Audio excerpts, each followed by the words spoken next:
ایک اور چیز آپ کو دوں گا، حدیث میں آتا ہے، اس حدیث مبارکہ کو ذرا غور سے سنیے گا، میں آپ ایک اور تحفہ دے رہا ہوں، بڑا قیمتی تحفہ ہے۔ حدیث میں آتا ہے کہ قرب قیامت میں سال ایسے گزریں گے جیسے مہینے، اور مہینے ایسے گزریں گے جیسے ہفتے، اور ہفتے ایسے گزریں گے جیسے دن، اور دن ایسے گزرے گا جیسے شرارہ، چنگاری، آگ جلائے نا آگ، اس میں سے ایسے ایک چھوٹی سی چنگاری اوپر جاتی اور بجھ جاتی ہے۔ 2018 آیا، پلکوں میں گزر گیا، 19 آیا اور ایک مہینہ بھی گزر گیا، اور باقی 11 مہینے رہ گئے، اور اس میں سے بھی چند دن اوپر ہو گئے۔ اگر آپ چاہتے ہیں وقت کی برکت، دنوں کی برکت، زندگی کی برکت اور لا علاج بیماریوں سے چھٹکارا، تو آج ایک ٹوٹکا بتاتا ہوں۔ جو بندہ یہ چاہتا ہے کہ اس کے وقت میں برکت ہو، سنیں غور سے، عمر صحت مند چاہتے ہیں، لمبی عمر چاہتے ہیں یا مختصر؟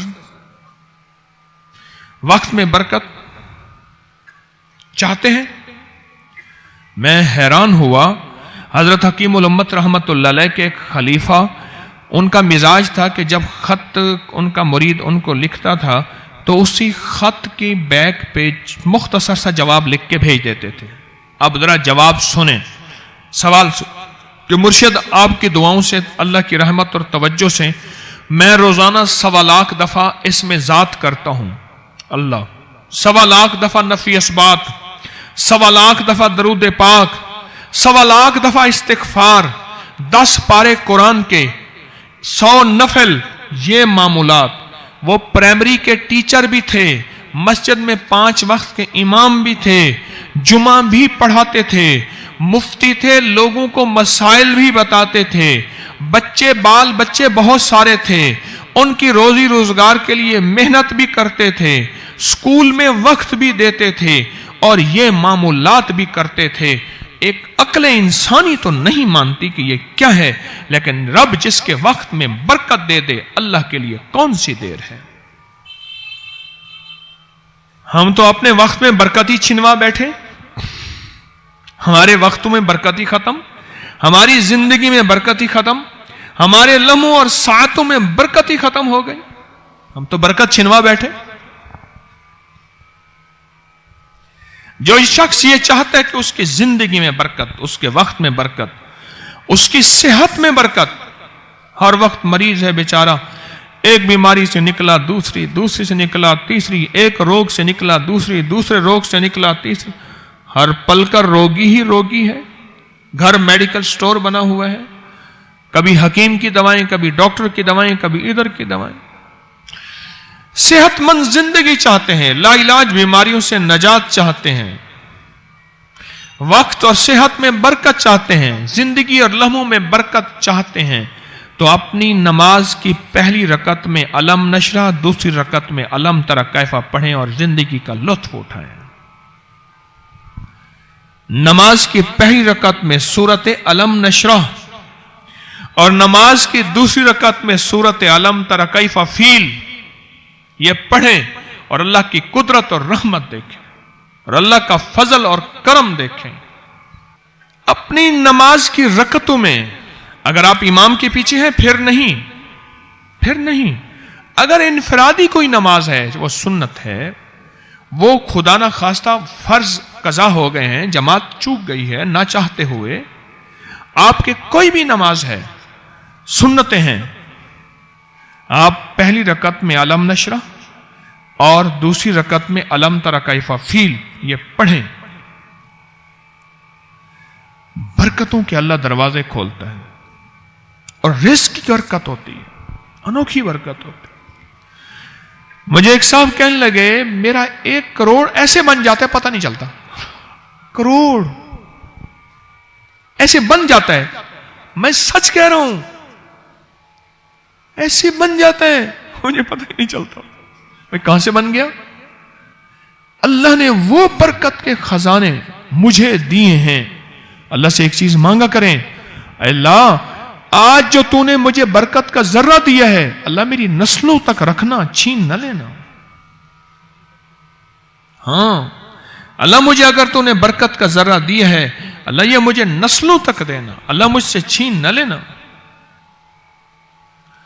تو برکتوں کے دروازے اللہ کھلوا دے، لا علاج بیماریوں سے نجات دے دے، وقت میں برکت، زندگی میں برکت، سانسوں میں برکت، صحت میں برکت، دولت میں برکت، پیسے میں برکت، نسلوں میں برکت۔ برکت کبھی ختم نہیں ہوتی، کثرت ختم ہو جاتی ہے۔ کتی کتنے بچے دیتی ہے؟ 7، 10، 11۔ اور بکری کتنے بچے دیتی ہے؟ 1، کوئی 2۔ اللہ نے آنکھوں سے دکھایا ہے کہ بکری میں برکت ہے۔ اس کی وجہ یہ ہے کہ بکری میں حلال ہے اور برکت ہے، اور کتے میں کثرت ہے اور حرام ہے۔ اللہ کتوں کو ختم کر کے دکھاتا ہے، اللہ حلال کو بڑھا کے آنکھوں سے دکھاتا ہے۔ پہلی رکعت میں سورت علم نشرہ اور دوسری رکعت میں سورت فیل۔ کمال چیز ہے۔ رزق میں برکت اور صحت میں برکت۔ کتنے لوگ ہیں مجھے انہوں نے بتایا، انہوں نے کہ جب سے پڑھنا شروع کیا لا علاج بیماریاں خود ہمیں چھوڑ گئیں، چھوڑ جاتی ہیں، ڈر جاتی ہیں۔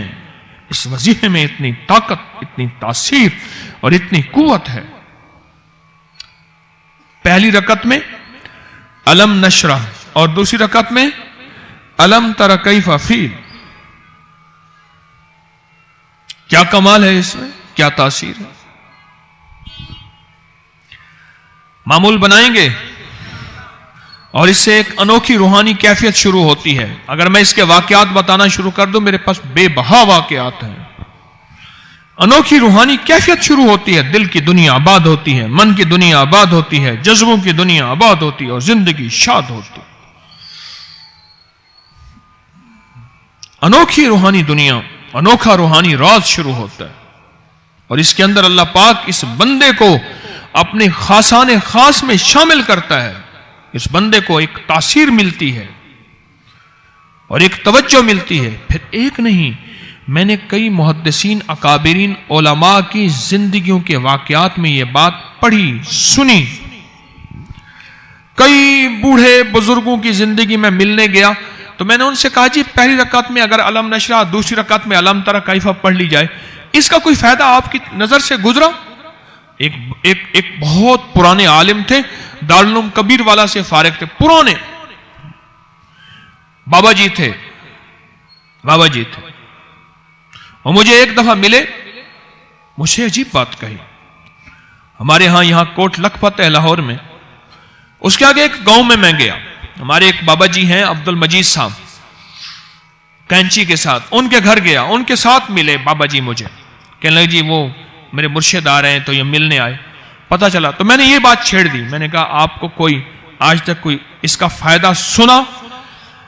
کہنے لگے جب ہمیں سبق یاد نہیں ہوتا تھا اور ہم بھول جاتے تھے، ہمارے استاد کہتے تھے تم نماز میں یہ پڑھا کرو، نوافل میں پہلی رکعت میں علم نشرہ، دوسری میں علم تر کیف، اور کہاں ہمیں سبق یاد ہو جاتا تھا اور ہم ہر چیز پڑھ لیتے تھے، اور امتحان کے دنوں میں ہم جب اچھے نمبروں میں پاس ہونا چاہتے تھے ہم یہی وظیفہ پڑھتے تھے۔ اچھے نمبروں میں ہم پاس اگر ہونا چاہتے تھے تو ہم یہی وظیفہ پڑھتے تھے کہ پہلی رکعت میں علم نشرہ اور دوسری رکعت میں علم تر کیف۔ کون سا مشکل ہے؟ کون سا مشکل ہے؟